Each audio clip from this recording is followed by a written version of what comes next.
Vas-y.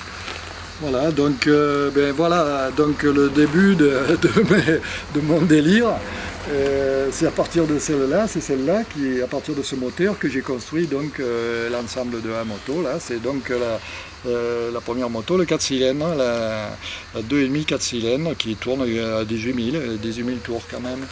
Et donc c'est celle-là qui m'a mis le pied à l'étrier, quoi. Hein, et à partir de là, je me suis aperçu que j'étais capable de faire une certaine chose. Donc j'ai construit le 5 cylindres qui est ici. Voilà.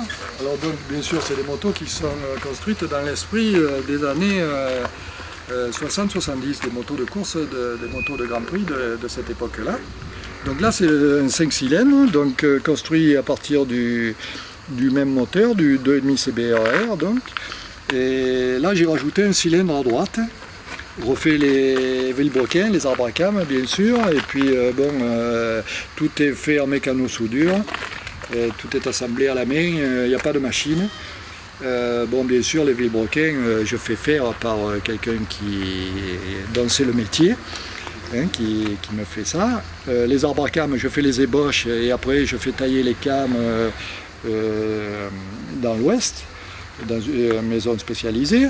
Et par contre, les châssis, ensemble, selle, réservoir, carénage, tout ça, c'est fait à la main et je n'ai aucune formation, tout a été tapé au marteau.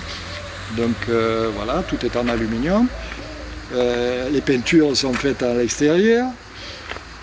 Donc à partir de ces 5 cylindres, suite aux 5 cylindres, à la construction du 5 cylindres, j'ai construit le petit 3 cylindres là qui est en 150 cm3.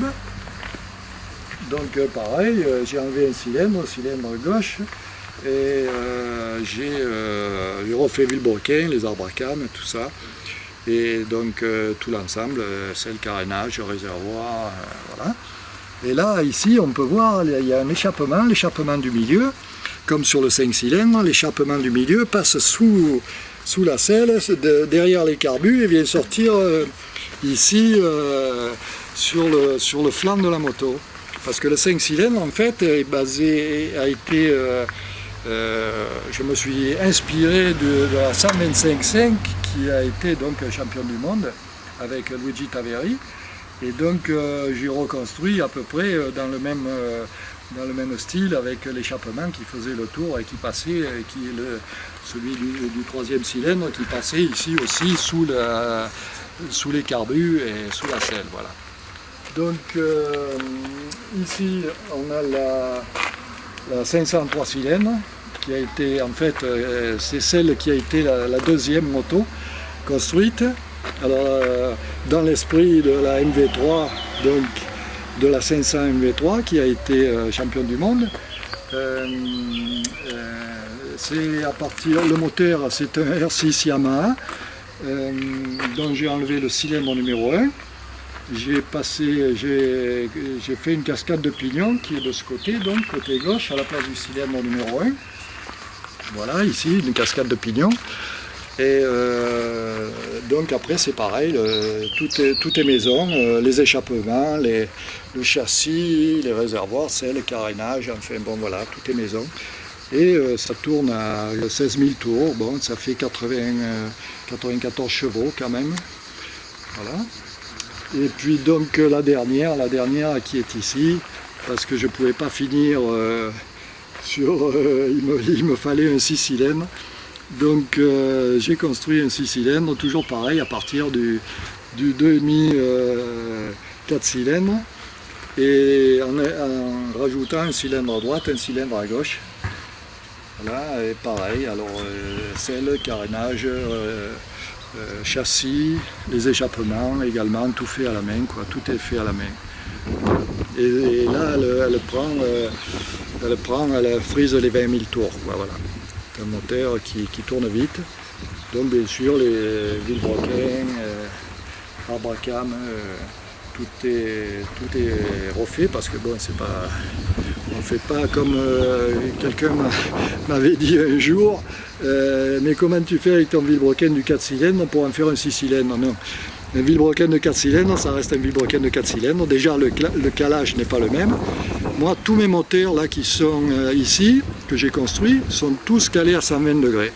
À part la 2,5 4 cylindres. Hein, et sinon, tous les moteurs sont calés à 120 degrés. Donc, les vilebrequins sont maison, on va dire.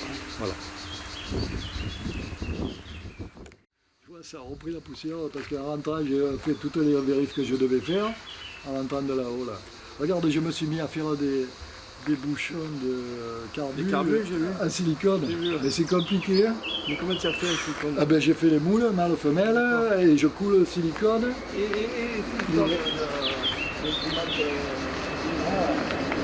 Parce que là, tu vas voir, je vois. Oui, tu vas voir chez Conrad. En ce moment, il y a des... Conrad, c'est un fournisseur par exemple, j'ai acheté ça chez Conrad, avec des capteurs de l'image.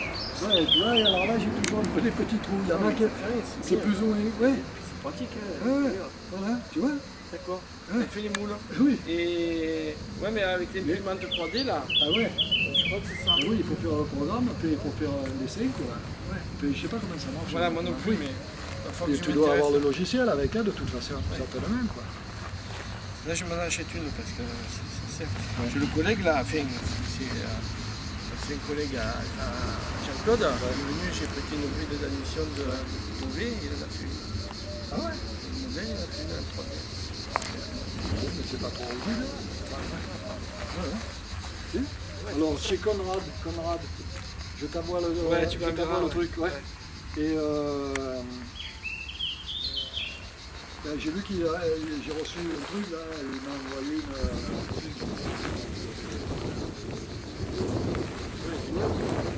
donc j'ai vu qu'il faisait la promo là, sur des paiements de 3D.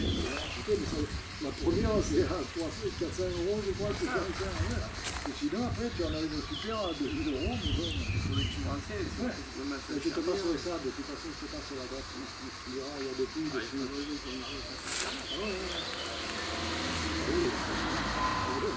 Après la matière, c'est quoi?